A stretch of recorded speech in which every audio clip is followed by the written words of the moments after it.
So Burlington's a small community. I think just 25,000 people live here. But from 1955 to the mid-60s, it was the fastest growing town in Massachusetts. So every day, over 100,000 come to work here.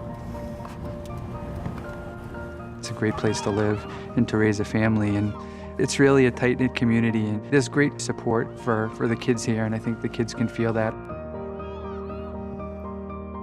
I really want to be connected with teachers, students, parents, and I heard something a long time ago that the principal that stays in his office might as well stay at home. So my desk is right in the lobby area, and if they need me, I'm easy to be found. Because, I mean, access in this day and age should not be something people struggle with.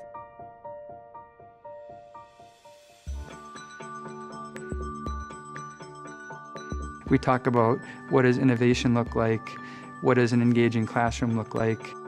It's a really incredible time to be a learner right now, but I think it's only incredible if you're giving your students access to the resources that are going to allow them to do great things.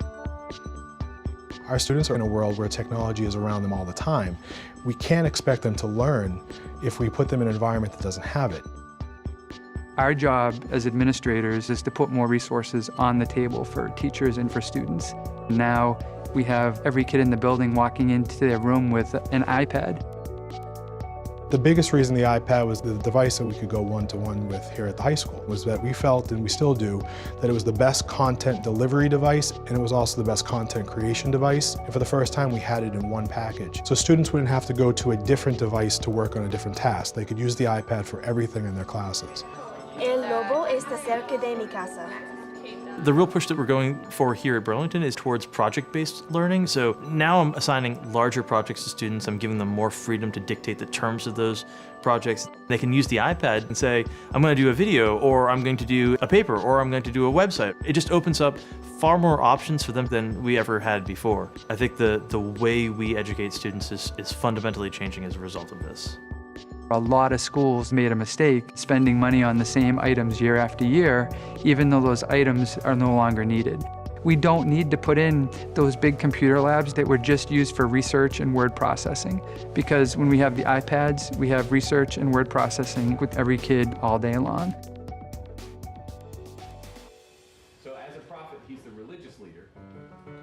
You know, as a history teacher, I probably should say I love textbooks, but I find them to be the best way to learn of the 19th century. Technology has moved us along to such a point that the textbook itself now is more of a hindrance. Classic textbooks are static. They're out of date as soon as you print them. They are expensive, and they are not very engaging, if I'm honest.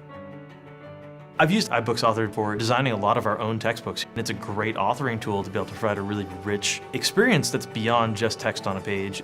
It's great to not have to be bound by what's out there, but only be bound by what you can make.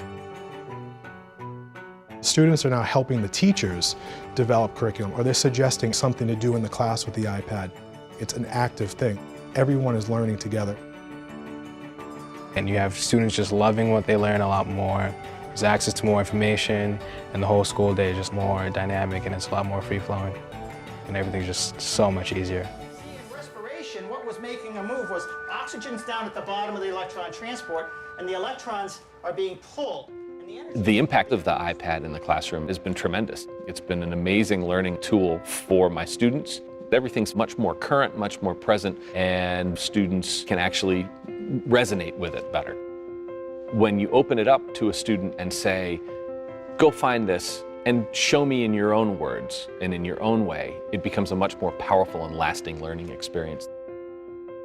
Positive things can happen when you open yourselves to change and give your kids tools that they're going to be using when they leave school. People talk about living in a connected world. There's no vacuums anymore. The world's wide open. It's more important than ever to connect with kids.